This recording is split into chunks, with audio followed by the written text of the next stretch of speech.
को 8 किताबें याद करना पड़ता था। यानी हिफ्ज की पढ़ाई में तो एक ही किताब होती है, लेकिन मौलवियत की किताब में क्लास चलते हैं जैसे हिंदी में चलते हैं, 8 किताबों की घंटी होती है। उन 8 किताबों को हम लोग को 2 घंटे में याद कर लेना होता था।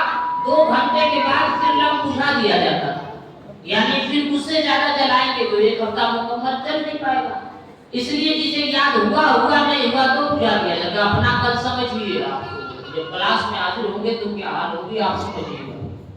तो फिर इस दहशत में रहते थे कि ये 8 किताबें 2 घंटे के अंदर हमें मुकम्मल याद कर लेना।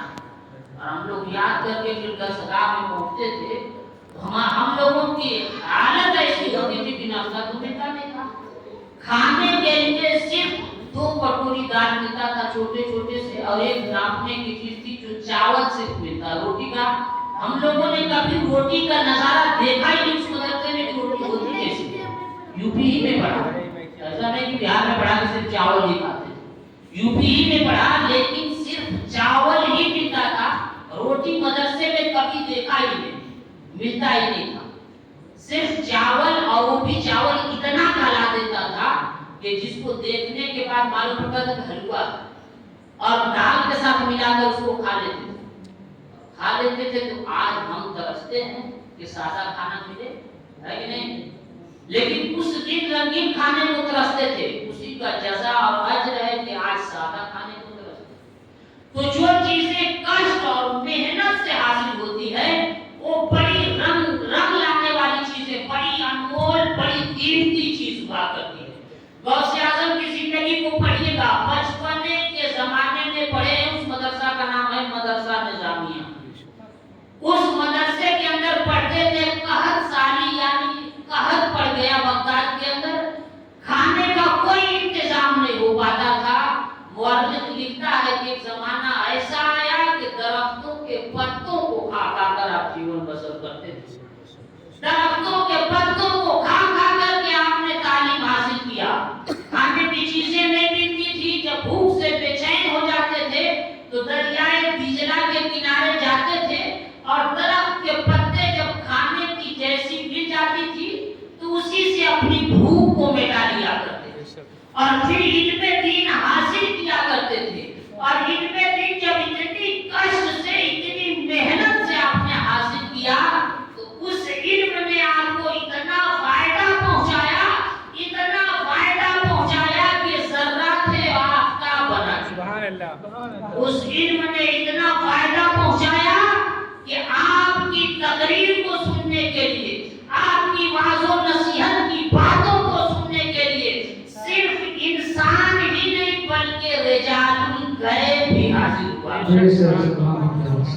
जिन्नात भी हाजिर हुआ करते थे।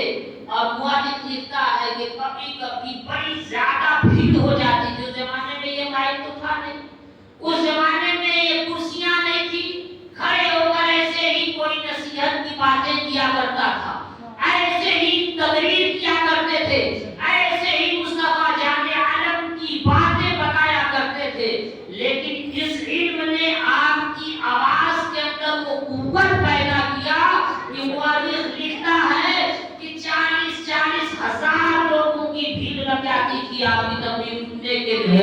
40 हजार लोगों तक बगैर माइक की आवाज पहुंचाना बड़ा मुश्किल होगा।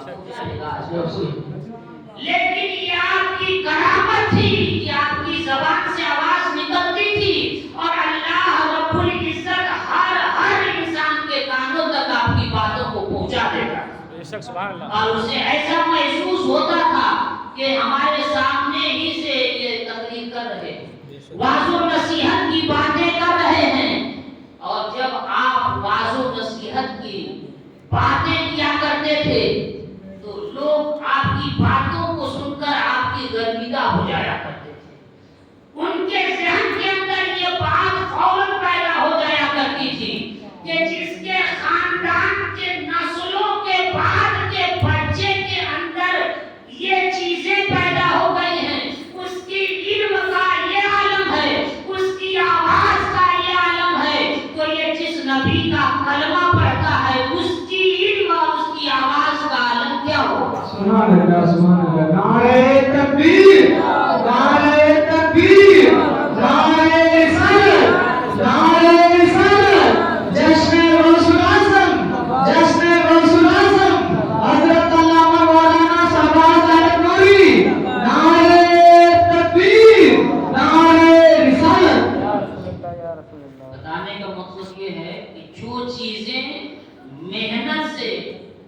مشکلات سے حاصل ہوتے ہیں وہ بڑے دیر تک ٹھہرتے ہیں، اور جو چیزیں بڑی کٹھنائیوں کے بعد حاصل ہوتی ہیں وہ بڑی قیمتی اور بڑی انمول ہوتی ہیں۔ آپ دیکھے ہوں گے کہ جو عالم جتنا بوڑھا ہوتا چلا جاتا ہے، جتنا بزرگ ہوتا چلا جاتا ہے، اتنا ہی وہ لوگوں کی نظروں میں محبوب ہوتا چلا جاتا ہے، اتنا ہی لوگوں کے دلوں میں اس کی محبت بیٹھتی چلی جاتی ہے۔ آخر کیوں؟ اور ساری چیزیں ان پڑھ لوگ جب بوڑھے ہوتے چلے جاتے ہیں قیمت نہیں بڑھتی، یا کوئی سامان جب پرانی ہوتا چلا جاتا ہے تو اس کی قیمت نہیں بڑھتی، لیکن عالم جو انسان ہو جتنا ہی بزرگ ہوتا چلا جاتا ہے اتنا ہی قیمت اس کی بڑھتی چلی جاتی ہے، لوگوں کے دلوں کے اندر اس کی بات اثر کرتی چلی جاتی ہے۔ سبھی لوگ سوچتے ہیں کہ عمریں اتنا زیادہ ہو چکی ہے، یہ بزرگ انسان ہے، ان کا تجربہ لمبا ہوگا، 40 سال کا تجربہ ہوگا، 50 سال کی کتاب کے مطالعے ہوں گے، یہ انسان جھوٹ نہیں بول سکتا، یہ انسان کبھی لوگوں کو گمراہ نہیں کر سکتا، اس کی تعلیم بڑی پرانی ہے۔